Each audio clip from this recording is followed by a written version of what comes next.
غار ثور افضل ہے یا غار حرا افضل ہے، اس میں علماء کا اختلاف ہے۔ بعض کہتے ہیں کہ غار حرا افضل ہے، وجہ یہ کہ حضور زیادہ وہاں تشریف رکھے، زیادہ دیر رہے۔ بعض نے کہا نہیں غار ثور افضل، وجہ یہ ہے کہ وہاں بعثت سے پہلے تھے، غار ثور میں بعثت کے بعد۔ بعض کہتے ہیں غار حرا افضل ہے کہ وہاں وہی نازل ہوئی، غار حرا میں وہی کی ابتدا ہوئی، نازل تو ادھر بھی ہوئی غار ثور میں، لیکن وہاں وہی کی ابتدا ہوئی۔ تو بعض نے کہا کہ نہیں غار ثور افضل ہے کہ یہ مشقتوں والا سفر ہے، دین کی خاطر قربانی دینے والا سفر، اس سفر میں اس غار کے اندر موجود۔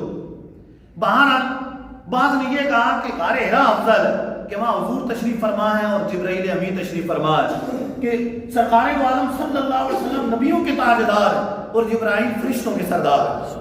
بعض نے کہا نہیں غار ثور افضل ہے کہ وہاں نبیوں کے تاجدار بھی ہیں اور صحابہ کے سردار بھی ہیں۔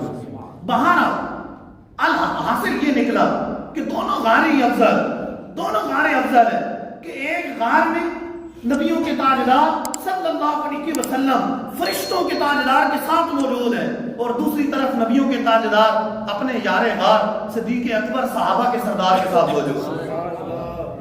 غار حرا بھی کی مٹی ہماری آنکھوں کا سرما ہے، تو غار ثور کی مٹی بھی ہماری آنکھوں کا سرما ہے۔